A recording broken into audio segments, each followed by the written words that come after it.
1092 কোটি টাকা লোপাটের অভিযোগে ইসলামী ব্যাংকের এমডিএস আলম গ্রুপের চেয়ারম্যান মোহাম্মদ সাইফুল আলম ছেলে দুই ভাই সহ 58 জনের নামে মামলা করেছে দুদক। বিস্তারিত জানাতে দুদক কার্যালয় থেকে যুক্ত হচ্ছেন আমাদের সহকর্মী আদিত্য আরাফাত। আমরা কথা বলছি তার সাথে। আদিত্য, মামলার এজাহারে কি বলা হয়েছে এবং সর্বশেষ তথ্য আমাদের বিস্তারিত জানাবেন।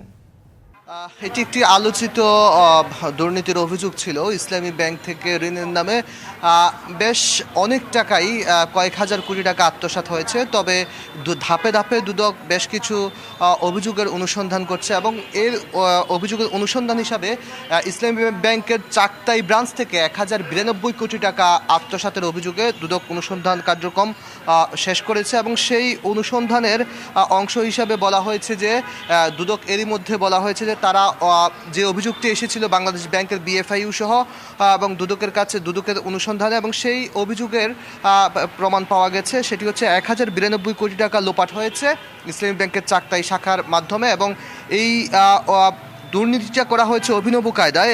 এস আলমের বেতনভুক্ত কর্মচারী মুদাদ এন্টারপ্রাইজ, সেই মুদাদ এন্টারপ্রাইজের মাধ্যমে মুদাদ এন্টারপ্রাইজের স্বত্বাধিকারী গোলাম সরওয়ার চৌধুরীকে সামনে রেখে 3 বছরে এই টাকা হাতিয়ে নেওয়া হয়। কিভাবে হাতিয়ে নেওয়া হয় এটি আমি একটু ব্যাখ্যা করছি। এস আলমের বেতনভুক্ত কর্মচারী যে মুদাদ এন্টারপ্রাইজের কথা বলা হয়েছে, সেই মুদাদ এন্টারপ্রাইজের মাধ্যমে এই টাকা ঋণ নেওয়া হয়েছে এবং এই টাকা ঋণ নিয়ে পরবর্তীতে এই টাকা 28টি প্রতিষ্ঠানের মাধ্যমে উত্তোলন করে এই টাকা বিদেশে পাচার করা হয়েছে বলে দুদকের যে মামলার এজাহার হয়েছে সেখানে জানানো হয়েছে এবং অনুসন্ধান সংশ্লিষ্টরা জানিয়েছেন। এবং এই কাজে ইসলামী ব্যাংকের বর্তমান যে ব্যবস্থাপনা পরিচালক, সেই ব্যবস্থাপনা পরিচালকেরও তারা দায় পেয়েছে এবং এস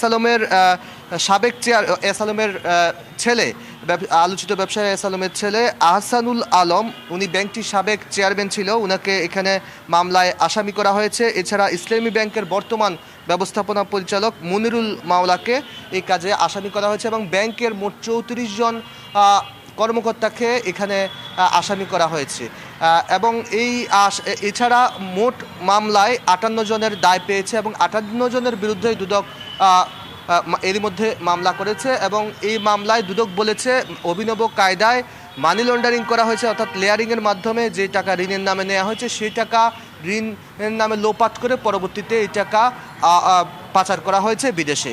তো এই ছিল আমার কাছে সবশেষ তথ্য। আদিত্য, ধন্যবাদ আপনাকে।